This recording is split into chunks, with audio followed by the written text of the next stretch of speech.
Qué bueno que el Señor me permite la oportunidad de poder estar en esta mañana. Vamos a ir primero a los Corintios, capítulo 15.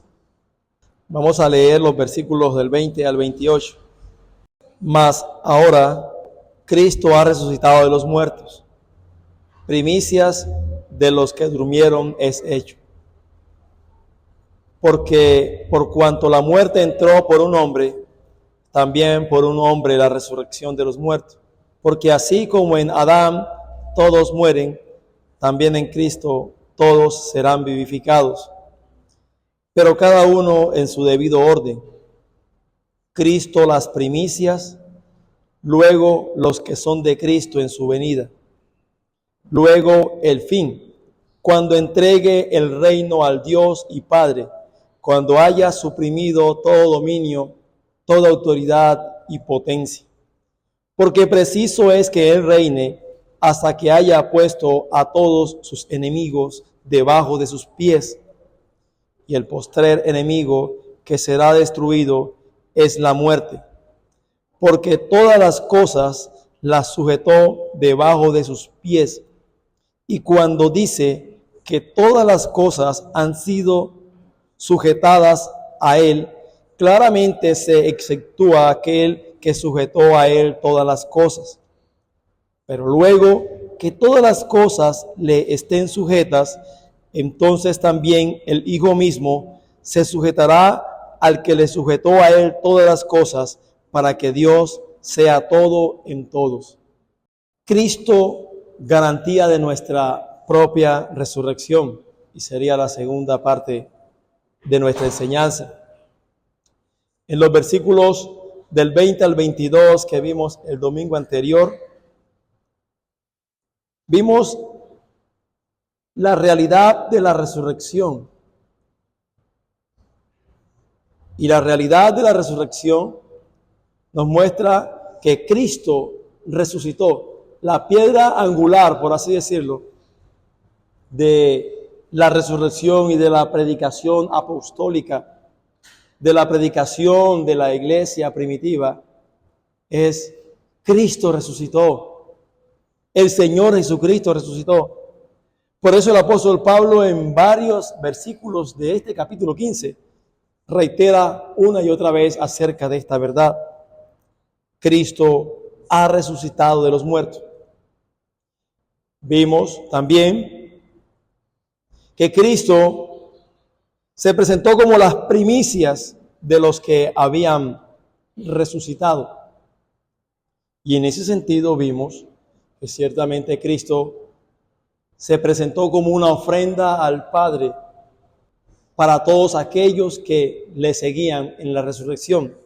Al ser Cristo las primicias o los primeros frutos de la resurrección, nos muestran o nos indican que ciertamente todos aquellos que están en Él serán resucitados efectivamente para vida eterna.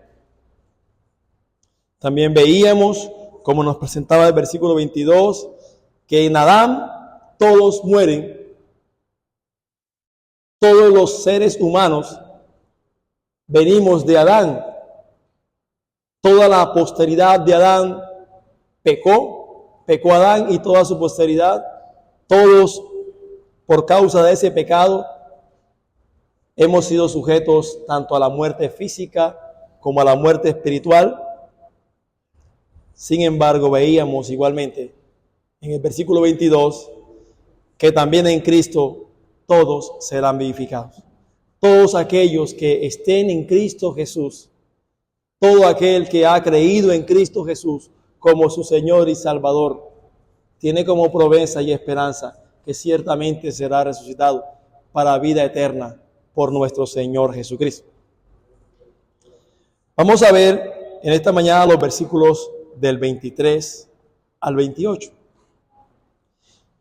Y el primer punto que quiero hablar o tratar con respecto al tema de Cristo, la garantía de nuestra propia resurrección, es lo que nos presenta en el versículo 23, de alguna manera el orden de la resurrección. Versículo 23.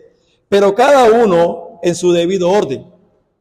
Cristo las primicias, luego los que son de Cristo en su venida.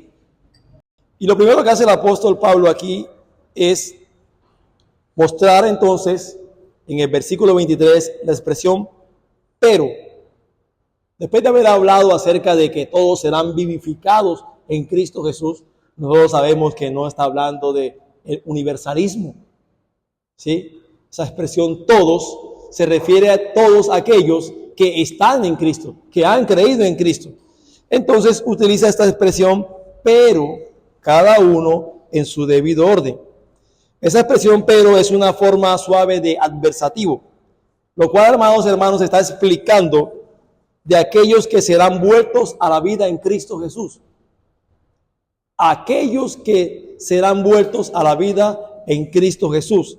Hermanos, el plan de la resurrección, en ese plan glorioso de nuestro Dios, de la resurrección, de la redención de Cristo, Cristo es, como ya lo hemos visto, las primicias, los primeros frutos. Y los que son de Cristo, en su venida, son la cosecha completa. Todos aquellos que están en Él. ¿Sí? Y este evento nos los muestra, según las Escrituras acá, que será en la segunda venida de nuestro Señor Jesucristo. Hermanos, acá no sabemos el tiempo de ese evento. No sabemos tampoco qué generación específica será en ese momento o el momento exacto. Pero lo que sí sabemos, hermanos, según nos podemos ver en este versículo, es el orden que nos muestra. Cristo, las primicias y todos aquellos que están en Cristo en su segunda venida. Nuestra resurrección tendrá lugar en la venida, en la segunda venida de nuestro Señor Jesucristo. Nuestro Señor Jesucristo es el primogénito de los que resucitan y también tiene la primacía o la supremacía, como lo dice Colosenses capítulo 1, versículo 18. Vamos a Colosenses capítulo 1, versículo 18. Colosenses 1, 18. Dice, y Él, hablando de Cristo, es la cabeza del cuerpo, que es la iglesia. Él, que es el principio, el primogénito de entre los muertos, para que en todo tenga la preeminencia. Entonces, mis queridos hermanos, mire, aquí nos muestra en este versículo que Él es la cabeza y la iglesia es su cuerpo. Todos aquellos que estén unidos a la cabeza, que sean miembros de la cabeza, obviamente también resucitarán. Y en ese sentido será la iglesia del Señor Jesucristo. Pero aquí nos muestra que el Señor no solo es el primero de los que resucitan, sino que nos indica con esto que el Señor Jesucristo tiene superioridad, tiene preeminencia por quién es Él. Él es el Dios eterno, la segunda persona de la Trinidad. Y todo este evento de la resurrección, de la redención de nuestro Señor Jesucristo, el plan de redención, tiene como objetivo mostrar la preeminencia y la superioridad de Cristo Jesús. El resultado final de la obra de redención de Cristo es la supremacía indiscutible de Cristo en todos los niveles y en todas las formas. Ya habíamos hablado en otras oportunidades que antes de que Cristo resucitase, habían operado ciertos milagros de personas que habían resucitado. Pero esas personas que habían resucitado, tanto en el Antiguo Testamento como sucedió también en el Nuevo Testamento, volvieron a morir. Pero Cristo resucitó, venciendo el poder del pecado y la muerte, para nunca más volver, para nunca más morir. Y en esto muestra entonces la supremacía indiscutible de nuestro Señor Jesucristo. Es obviamente el primero en secuencia temporal, el primero en la resurrección de los muertos. Primero resucita a Cristo y después los que le pertenecen recibirán un cuerpo glorificado como Él. Él es de alguna manera ese prototipo de aquellos que han de venir, los que hemos creído en Él, así como el Cristo glorificado después de la resurrección de los muertos. De alguna manera también nosotros recibiremos un cuerpo como el de Cristo glorificado. Y aquí llama otra vez Pablo la atención en la expresión primicias, porque dice, pero cada uno a su debido orden. Cristo, las primicias o primeros frutos. Y aquí, hermanos, lo hace el apóstol Pablo para destacar el hecho de que la cosecha completa ocurrirá a su debido tiempo, en el tiempo en el cual está determinado. Es algo en el cual el tiempo, el Señor Él mismo lo ha determinado. ¿Cuándo sucederán estas cosas? Hermanos, eso está en la potestad del Dios eterno. Cristo, el primero en la resurrección, será seguido por la multitud incontable de todos aquellos que le pertenecen. Dice, luego los que son de Cristo en su venida. Y en este sentido, Pablo menciona dos categorías. Aquí menciona a Cristo y a su pueblo. Cristo y su pueblo. Nosotros sabemos que ciertamente todos los hombres resucitarán un día. Sin embargo, no todos resucitarán para vida eterna. El foco central en cuanto a la resurrección de los muertos es en cuanto a los creyentes. Y aquí presenta el apóstol Pablo en el versículo 23, dice, Cristo las primicias y luego los que son de Cristo en su venida. Dos categorías, Cristo y su pueblo. La resurrección de su pueblo se lleva a cabo en dos etapas, como nosotros lo podemos ver en las Sagradas Escrituras. Primero, los muertos en Cristo se levantarán de sus tumbas y entonces los creyentes que estén con vida en ese momento serán transformados. Vamos a primera a los Tesalonicenses, capítulo 4. Primera a Tesalonicenses, capítulo 4, versículos 16 y 17. Si bien nos muestra dos categorías, Cristo y su pueblo, la resurrección de su pueblo, de la iglesia, sucederá en dos etapas. Mire cómo lo presenta primero a los Tesalonicenses, capítulo 4, versículos 16 al 17. Porque el Señor mismo, con voz de mando, con voz de arcángel y con trompeta de Dios, descenderá del cielo. Y los muertos en Cristo resucitarán primero. Aquí habla ya de un tipo de muertos, personas que ya están muertos. Dice, luego nosotros los que vivimos, el apóstol Pablo se incluye también allí, luego nosotros los que vivimos, los que hayamos quedado, seremos arrebatados juntamente con ellos en las nubes para recibir al Señor en el aire y así estaremos siempre con el Señor. Hermanos, el día de la segunda venida, obviamente habrán cristianos con vida. Pero esos que estén con vida el día de la segunda venida de Cristo, la cual nos muestra este texto aquí, que no será algo oculto, será algo evidente, glorioso y majestuoso, serán transformados. Ese cuerpo que tendrá en ese momento serán transformados a unos cuerpos gloriosos. Y los que hayan muerto en Cristo Jesús serán resucitados. Pero quiero que noten, hermanos, una vez más, y llamo la atención en esto a aquellos que no están en Cristo, aquellos que no han puesto su confianza en Cristo. Pablo nada dice, al menos en esos textos, de la resurrección de los incrédulos. No habla de la resurrección de los incrédulos, aun cuando la Escritura afirma que ellos serán resucitados para vergüenza y desprecios eternos, como lo dice Juan capítulo 5 versículo 29 y también lo dice Daniel en el capítulo 12, versículo 12, hermano. Oh querido amigo, ese día, si has de estar con vida, no sabemos cuándo será la venida de Cristo, será para vergüenza y desprecios eternos. Pero todo aquel que ha muerto en Cristo y que muera antes de su venida, tiene la gloriosa esperanza que será resucitado para vida eterna, y su cuerpo será glorificado para servir al Señor por los siglos de los siglos. Por eso ven ahora, mañana no sabemos, es ahora que hemos de venir a Cristo.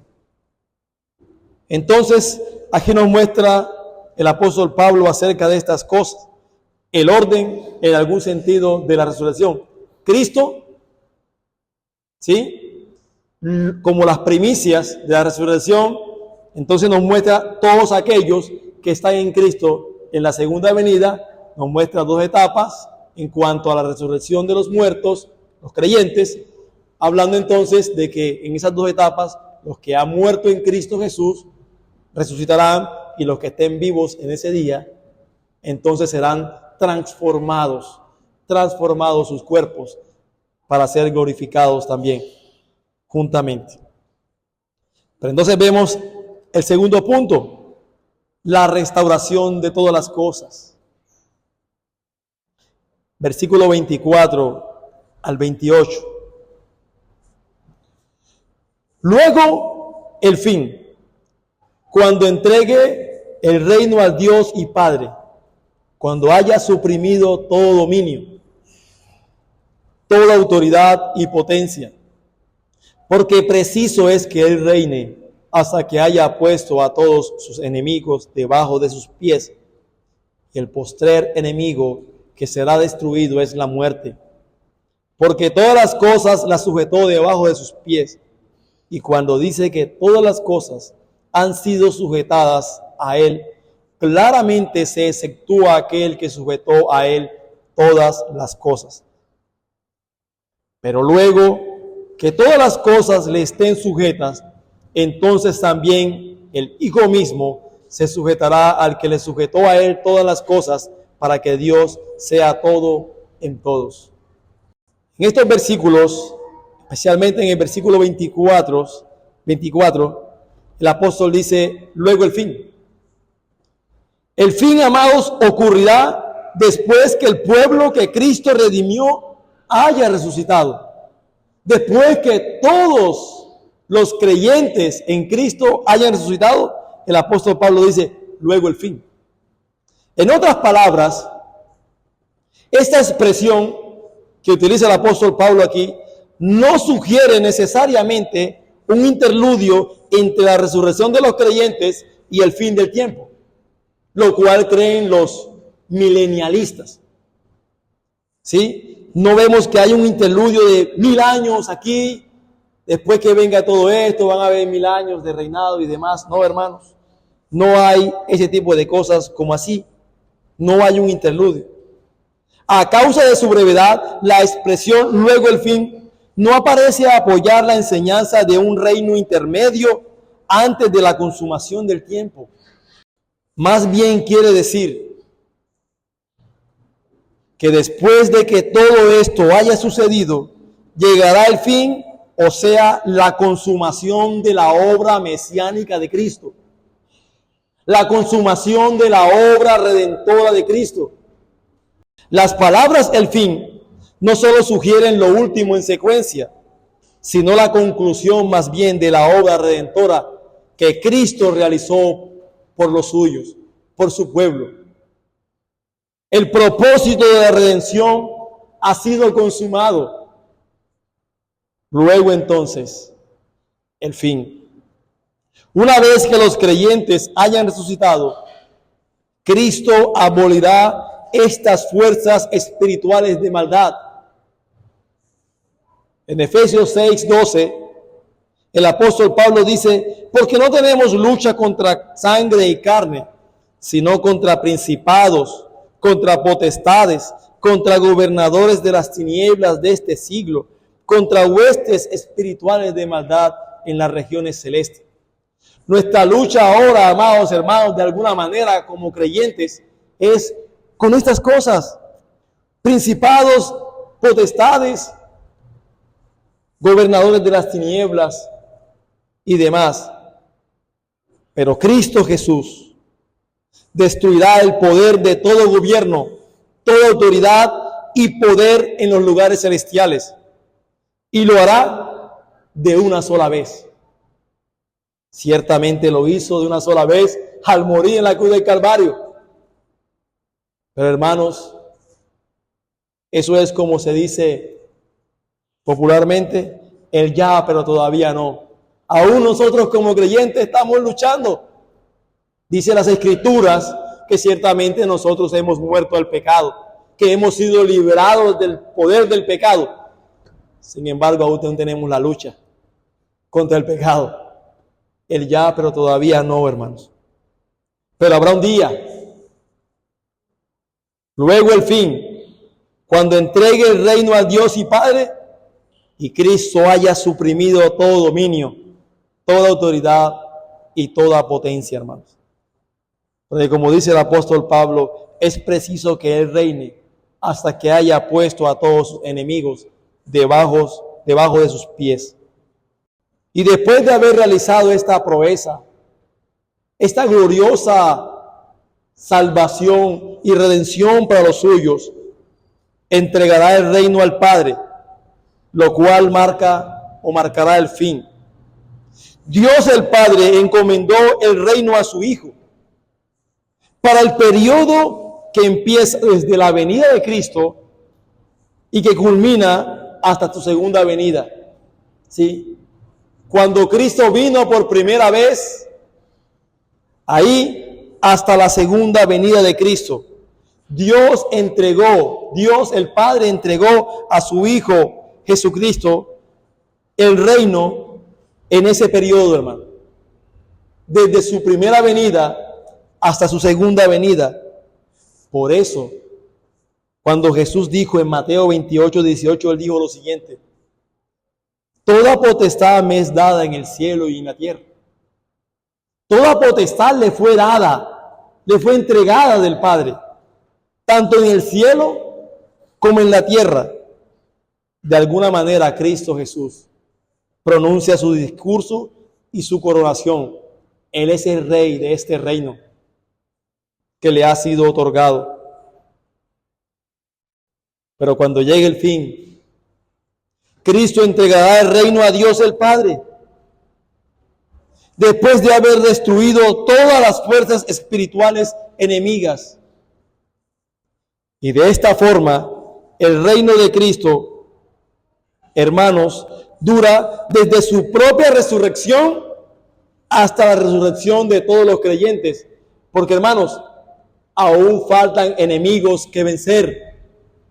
Y tú, hermano, y tú, hermana, eras enemigo de Dios, a los cuales Dios, el Padre, por medio de Cristo, venció tu dureza, venció nuestro pecado. Y aún hay hombres y mujeres en este mundo que han de ser vencidos por el poder de Cristo Jesús y venidos a la salvación.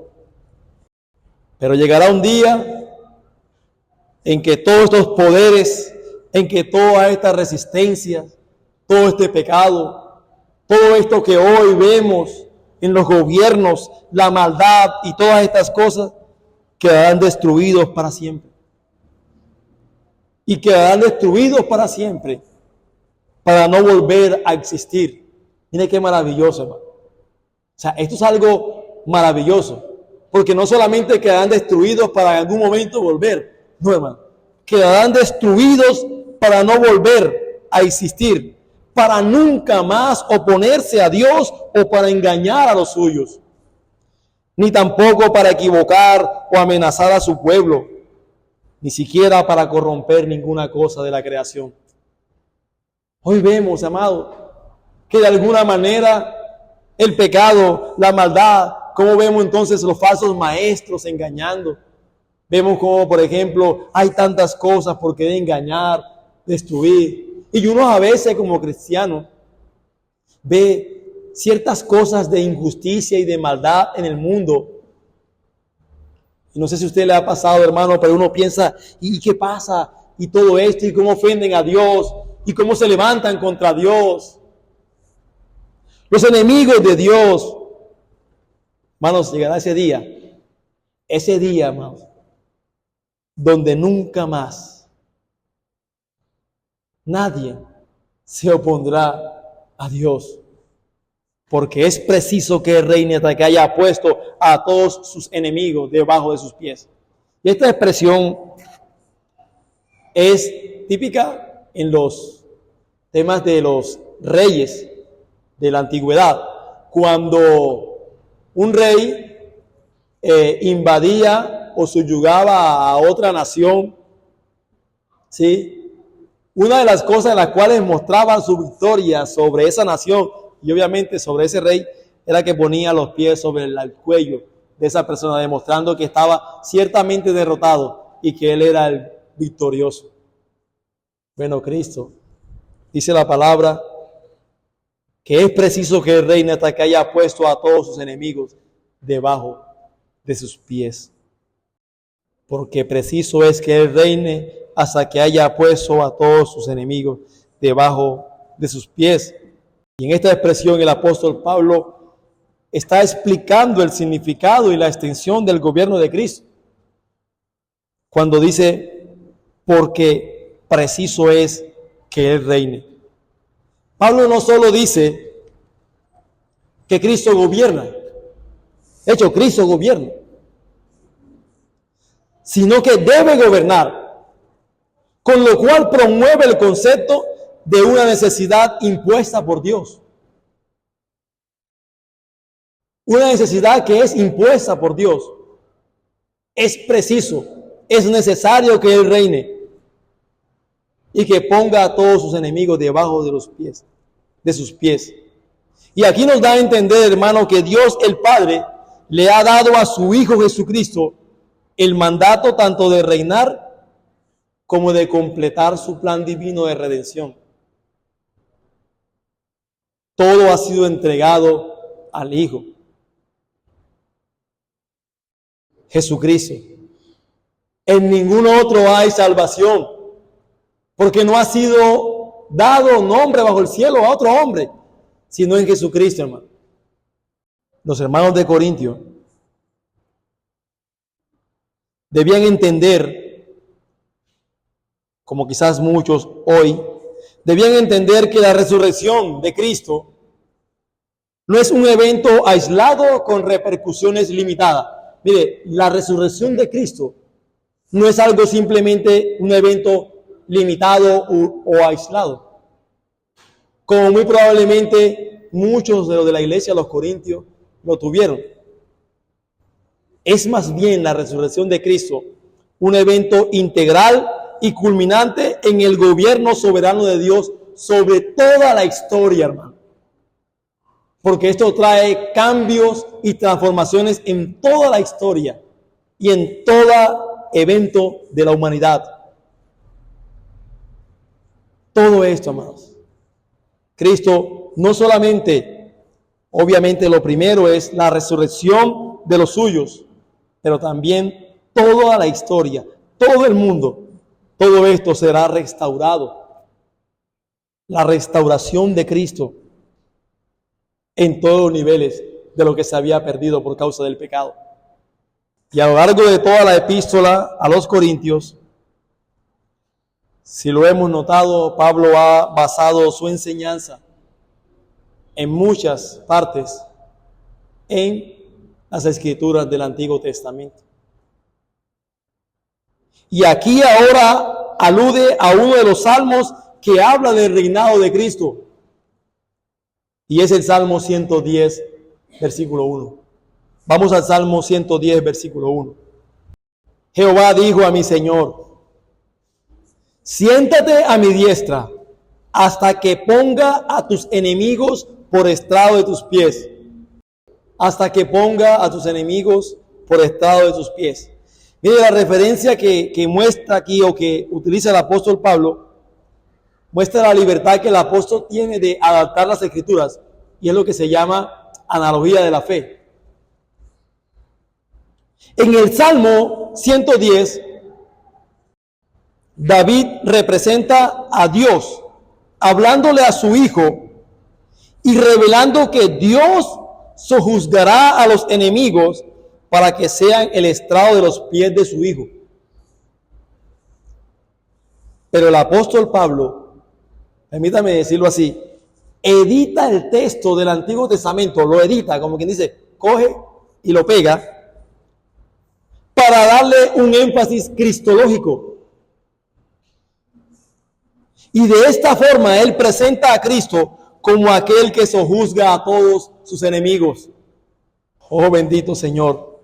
El reino universal de Cristo empieza cuando victorioso se levanta de la tumba en su estado de exaltación, y termina cuando de hecho elimina a todos los poderes de todos sus enemigos espirituales. Cristo subyugando a todos los enemigos espirituales. Estos enemigos son todas las fuerzas espirituales que poseen gobierno, autoridad y poder. De hecho, las escrituras dicen en Colosenses capítulo 2, versículo 15, que Él, anulando el acta de los decretos que había en contra de nosotros, se exhibió públicamente en la cruz, triunfando sobre ellos. Cristo los venció en la cruz, en su resurrección. Pero ciertamente, en ese día final, será la culminación total de aquella obra de Cristo Jesús en la redención de su pueblo. Durante el reino de Cristo, continúan ejerciendo aún esas influencias demoníacas hasta que el Señor suprima sus poderes al fin del tiempo. Hermanos, esto es algo que nosotros somos conscientes. Cuando vamos y predicamos el Evangelio, cuando hablamos a las personas acerca de Cristo, no creen, hay incredulidad, hay dureza en sus corazones, aún resisten a la palabra del Señor. Nosotros somos llevados a cada momento, en muchas oportunidades, a dejar los asuntos espirituales por hacer aquellas cosas que agradan a la carne y que ofenden a Dios. En ese periodo de la resurrección de Cristo hasta la resurrección de los creyentes, Cristo reina. Pero sin embargo, amados, todavía vemos cierta influencia demoníaca hasta que Él suprima todo poder en el fin. De este lado de la eternidad, mientras estemos en este cuerpo, vamos a sufrir los rigores del pecado, las luchas por mantenernos, cuando son predicadas la palabra del Señor y no prestar atención a ella. Por ejemplo, cuando Cristo destruya a su último enemigo, que nos presenta aquí la palabra, que es la muerte, entonces habrá entregado ya su reino a Dios el Padre. Versículo 26. El postrer enemigo que será destruido es la muerte. Entre esas fuerzas hostiles a los cuales Cristo es preciso que Él suprima, está la muerte. Esta fuerza ha gobernado y gobierna a la raza humana desde el tiempo del pecado de Adán. La muerte se experimenta como un poder extraño a la raza humana. De hecho, la muerte es vista como un suceso antinatural por las Sagradas Escrituras. Tomó poder de la raza humana cuando Satanás indujo al hombre a pecar. La desobediencia de Adán resultó en su propia muerte, la de su esposa y la de todos sus descendientes. Esa es la verdad.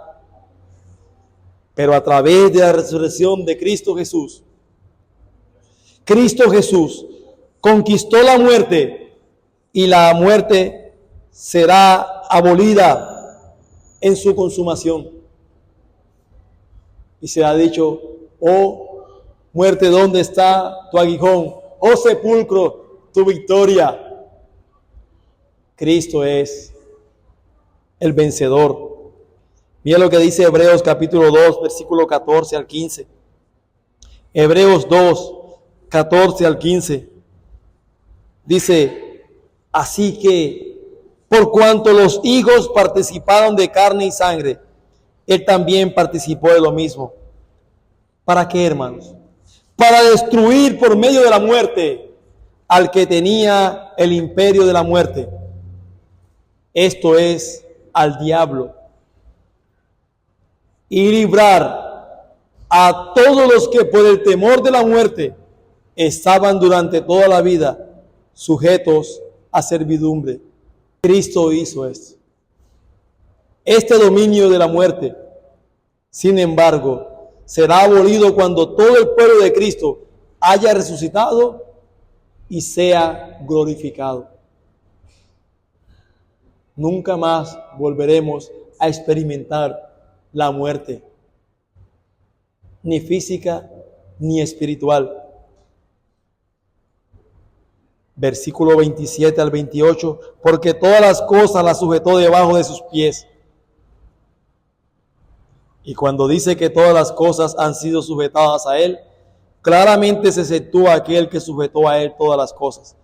Pero luego que todas las cosas le estén sujetas, entonces también el Hijo mismo se sujetará al que le sujetó a él todas las cosas, para que Dios sea todo en todos. Porque todas las cosas las sujetó debajo de sus pies. Y aquí el apóstol Pablo está citando una cita directa del Salmo capítulo 8, donde David canta acerca de la pureza que el ser humano tenía antes de la caída. El hombre sin pecado. Dios vistió a Adán con gloria y con honor, y Dios lo hizo gobernar por sobre toda la creación. Hizo que todo se sujete al hombre, al cual le dio autoridad. Y este hecho se ve en el hecho de que Adán le pone nombre a todos los animales y en que estos le obedecen sin temor, como dice Génesis capítulo 2, versículo 20.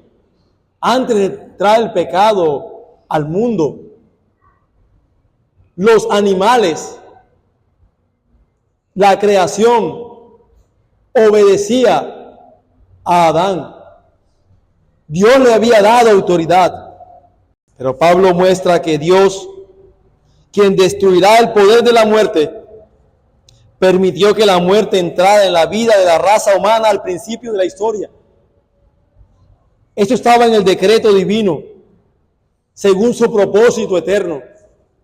El sujeto del Salmo 8 que se cita es Dios mismo. Y el propósito de este Salmo capítulo 8 es mostrar que Adán no tenía pecado antes de la caída. Pero la dura realidad del pecado, hermanos, ha minado la autoridad del hombre. De tal forma que el autor de la epístola a los Hebreos observa lo siguiente en el capítulo 2, versículo 8 y 9 de Hebreos, donde dice, todavía no vemos que todo le esté sujeto. Sin embargo, hermanos, dice el escritor de Hebreos, vemos a Jesús, que fue hecho un poco inferior a los ángeles, coronado de gloria y de honra. Hermanos, Jesús, nuestro Señor Jesús, como segundo Adán, es las primicias de una creación que se restaura mediante su obra redentora. Por tanto, al igual que el escritor de Hebreos, Pablo no se refiere al pueblo de Dios aquí, sino que más bien se refiere a Cristo Jesús, restaurando todas las cosas, a quien Dios perfeccionó mediante sufrimientos. Dios le sujetó todo a su Hijo Jesucristo incluyendo también la muerte. Lo que Adán no pudo lograr, lo que fue perdido en Adán, amados, fue restaurado en Cristo Jesús, como el segundo Adán. La autoridad, el poder. Y con el fin de que sus lectores no le malinterpreten a Pablo, él continúa explicando lo que es obvio, como dice aquí en este versículo. Cuando dice que todas las cosas han sido sujetadas a él, claramente se exceptúa aquel que sujetó a él todas las cosas. Hermanos, en este versículo el apóstol Pablo muestra que Dios es la excepción. Todas las cosas han sido sujetadas a él. El Padre es la excepción. El único que no estará sujeto a Cristo es el Padre, porque el Padre es quien le dio el gobierno y autoridad al Hijo, a quien el Hijo sirve de forma fiel y perfecta. Desde el instante de la encarnación de Cristo hasta el momento cuando entrega el reino al Padre, Cristo desempeña el papel de siervo. Dice en el libro de los Salmos que Cristo dice, sacrificios y holocaustos no te agradan. Y él dice, he aquí, he venido a hacer tu voluntad, como está escrito de mí en el rollo del libro. Cristo vino a hacer la voluntad de Dios el Padre. Dice, no puede hacer nada el Hijo si no lo ve del Padre. Él dice, no vino a hacer su voluntad, sino la voluntad del que le envió. Así que desde el momento de la encarnación hasta que Cristo entregue al Padre el reino, nuestro Señor Jesucristo desempeña un papel de siervo, cumpliendo a cabalidad la tarea que el Padre le encomendó.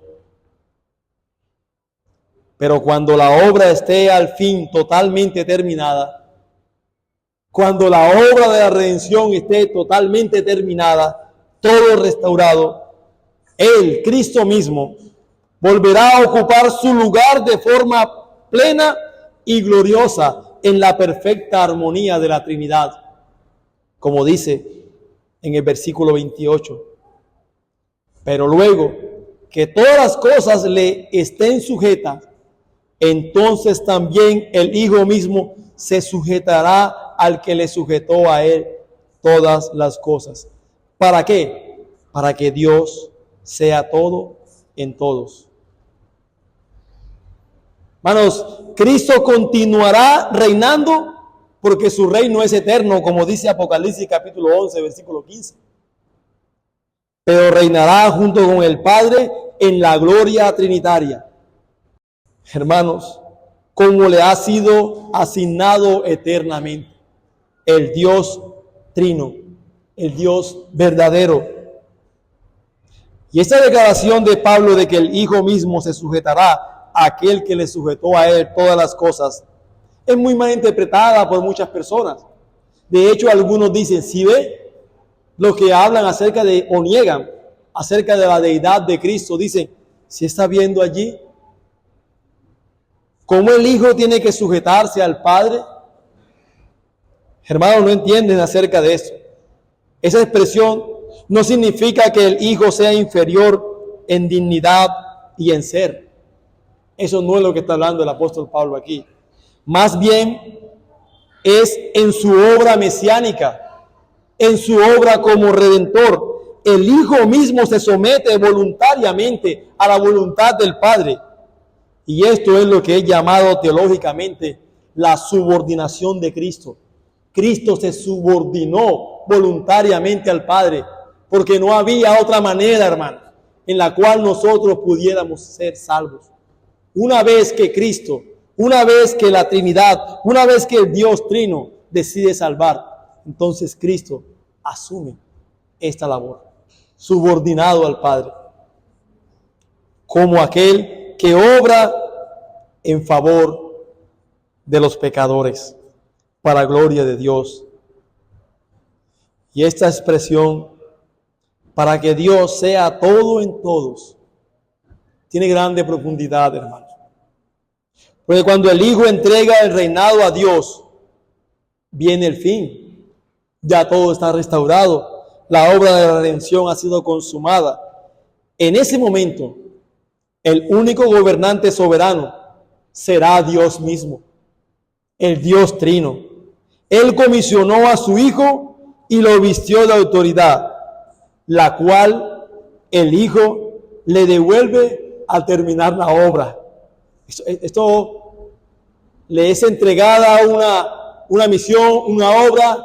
El Hijo, la segunda persona de la Trinidad, al terminar la obra, haber hecho todo lo que le había sido asignado, entonces entrega al Padre todo lo que había terminado. Y en otro lugar, el apóstol Pablo concluye con una hermosa doxología que describe la soberanía de Dios. Romanos 11, versículo 36. Es una doxología, hermano, que describe la soberanía de Dios. Porque de Él, y por Él, y para Él, son todas las cosas. A Él sea la gloria por los siglos. Amén. La oración para que Dios sea todo en todos se repite una y otra vez, incluso en las escrituras del Antiguo Testamento. Es muy familiar, hermanos, el cual uno de los profetas articula muy bien en Zacarías capítulo 14, versículo 9. Zacarías dice: y Jehová será rey sobre la tierra. En aquel día Jehová será ¿qué? Será uno y uno su nombre. Cuando ahí, ese día final, hermanos. Esta es la suma de la ortodoxia. ¿Cuál es la suma de la ortodoxia? Que apunta al reconocimiento universal del único Dios verdadero. Hay un solo Dios verdadero que subsiste en tres personas. Esta es la doctrina verdadera que es revelada en las Sagradas Escrituras. Y gracias damos al Dios Trino que nos ha concedido el poder conocer acerca de esta verdad y saber que adoramos al único Dios verdadero. Que ese día será el día final, el reconocimiento universal de ese único Dios verdadero. Hermanos, para terminar, un par de consideraciones. La obra de redención es más amplia que la salvación de las almas del pueblo de Dios. Porque si bien es un foco principal, de alguna manera, la salvación de las almas y la redención del cuerpo de Dios, del pueblo de Dios, y que sus cuerpos son redimidos y resucitados. Cristo también, amados, en ese plan ha redimido esta tierra y todo lo que fue creado en ella, y al final será renovada junto con los cielos. De hecho, el escritor de Romanos dice: la tierra gime, esperando también la redención, ser librada de la esclavitud a la cual ha sido sometida. Todo este universo completo será del todo restaurado para que Dios sea el todo en todos. De alguna manera, amados hermanos, dése una idea más o menos así de lo que en Génesis nos muestra las Sagradas Escrituras con respecto a la primera pareja, Adán y Eva, antes del pecado. ¿Cómo era todo eso allí? ¿Cómo había sido eso? Ese es el plan de Dios. Ese es el modelo de Dios para los suyos.